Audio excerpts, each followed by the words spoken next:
2007 if they come away with a win. And Diana Russini, you are covering this matchup for us this weekend. What is the most important point in this game?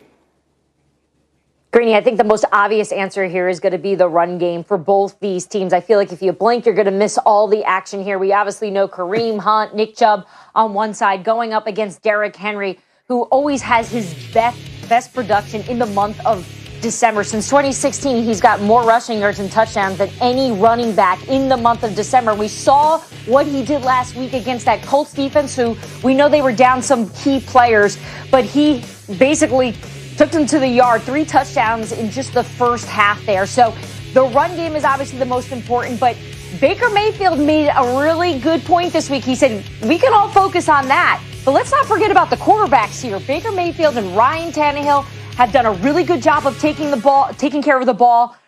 Baker Mayfield with just 7 interceptions, Ryan Tannehill with just 4. So this is going to come down to who can take care of the ball in the end, Greeny. Bart, what do you think is at stake for Mayfield here? Everything is in stake for Mayfield, his future as the leader of this football team. Because I said on this show a couple of weeks ago that nobody does less with more.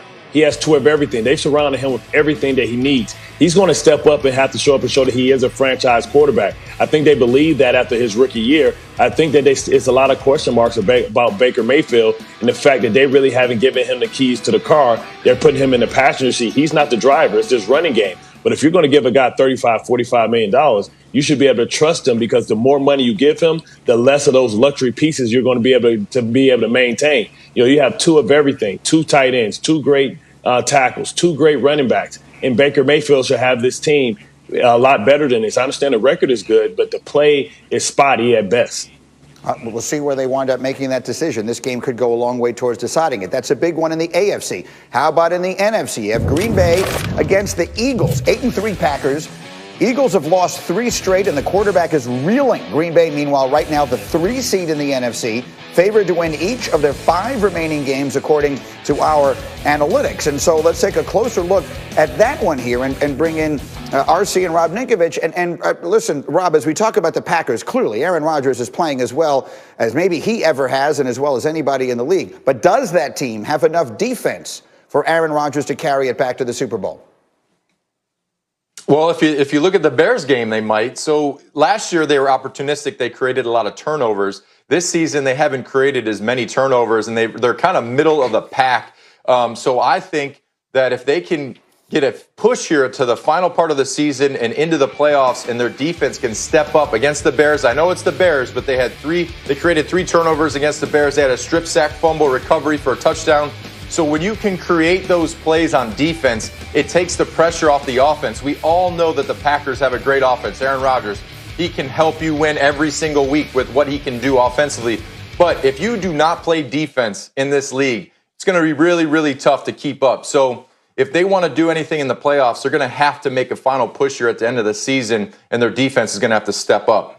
That's fair. RC, it feels like all the really good teams in the NFC are flawed. The Green Bay flaw is their run defense. Do you believe it's too much for them to overcome? Can Aaron Rodgers overcome that flaw? You know what? I don't necessarily know if it's too much for them to overcome, because when you look at some of the teams they'll face, they won't necessarily be run-heavy football teams, but Seattle Seahawks are coming along now that Chris Carson is healthy. Obviously, we have Alvin Kamara and Latavius Murray in New Orleans, so you will face some teams that are able to be formidable in the run game. And let's not, and Bart kind of talked about the Pittsburgh Steelers falling for the banana in the tailpipe by winning all of these games.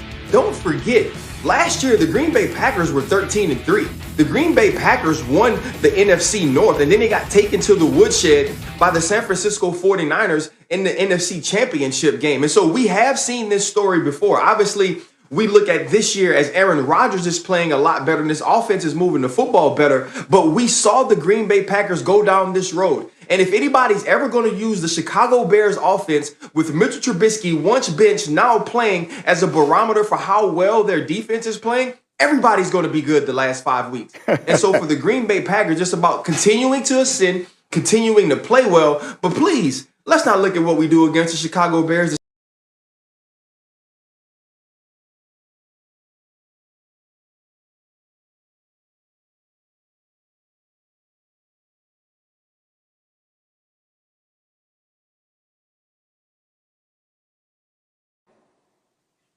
Yeah, I mean, the Bears game could have been a confidence booster as well. Like, hey, look, we just dominated this team.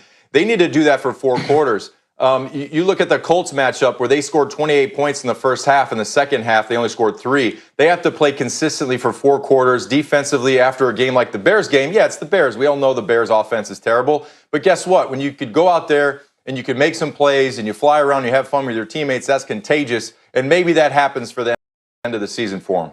All right, it's a very interesting weekend. We'll continue to look ahead and make our picks as we go, but there's a lot of injury news to get to. Let me get Diana back in here, and let's run through the hurry up, Diana, with some of the big stories. It begins with Tua Tagovailoa in Miami. What's the situation?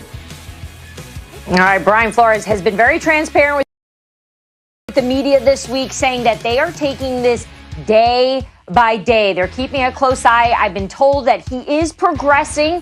The injury isn't nagging him that much, but this is going to really come down to a game-time decision. Of course, we know that if Tua can't go, this will go into the hands of Ryan Fitzpatrick, which could be also good news for the Dolphins because he's been successful. Meantime, for the New York Giants, the same situation.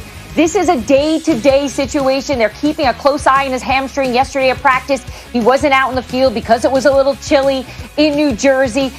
His head coach says that he's going to travel to Seattle, so that's a really good sign that Daniel Jones will be there. But this is another situation where this is going to be a game-time decision. Otherwise, if Daniel Jones can't go, it will be Colt McCoy. And then finally, the Seattle Seahawks, as if they need another offensive weapon. Josh Gordon has been reinstated, and his offensive coordinator, Brian Schottenheimer, yesterday was raving about him. He says he is such a good professional. He is so hardworking, but also so productive. Of course, he's having his best season back in 2013 when he was with the Cleveland Browns. We saw little snippets of potential when he was with the Patriots, but obviously Seattle getting another boost to their offense. He's someone that so many people are rooting for, I think, across the league. Do you have a sense that they anticipate him being a significant part of their offense when he gets back?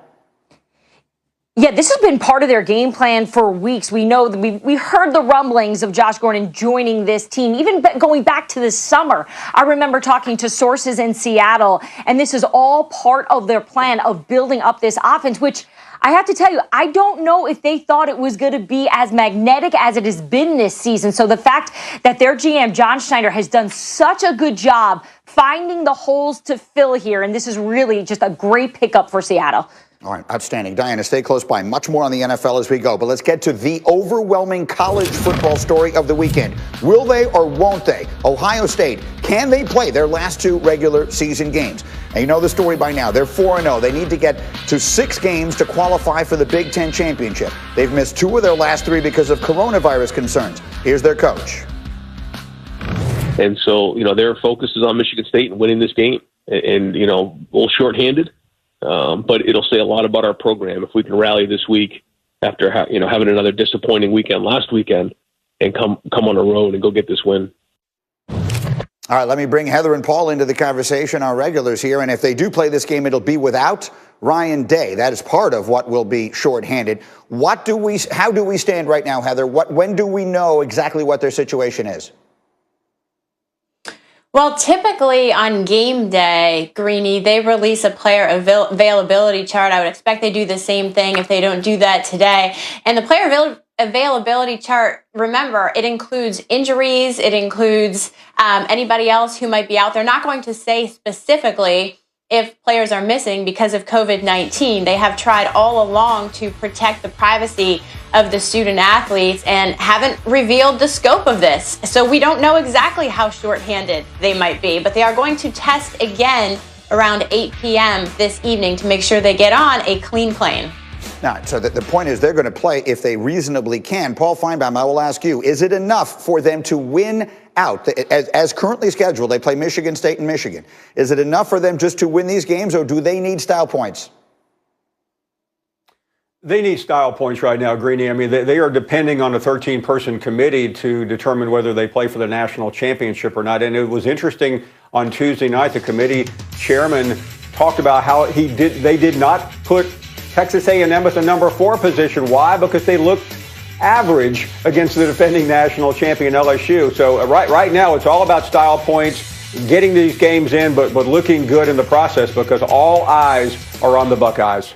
What's your sense, Heather? No one covers that committee more closely than you do. Obviously, some of the people on it change every year, so it's not necessarily consistent. But is your sense that the eye test is going to be critical for Ohio State? Yes, the eye test matters this year more than any other season. Gary Barta has said it. It's one of the things they're using to help determine between these vastly unbalanced resumes. And Paul nailed it. Look, when you look at Ohio State in that win against Indiana, which seems like forever ago, Justin Fields threw 3 interceptions. The pass defense allowed almost 500 yards. You're going to finish top 4 in the country. Those things have to improve. And Texas A&M, the selection committee is liking their defense. They're keeping an eye on their offense, but they absolutely considered the Aggies for that number 4 spot this week. So the Buckeyes need to do everything they can to leave no doubt they're a top 4 team. Paul, how do you look ahead to next week? Well, yeah, Michigan has problems, as we've heard, with the AP reporting with 12 positives. So it's hard to know until Monday. But if Ohio State cannot play Michigan, the Big Ten has to figure out a way. They have the luxury of the schedule. They can mix and match. They need to be judicious and fair, and they need the support of the other ADs. But Ohio State can't miss next weekend. That would be disaster.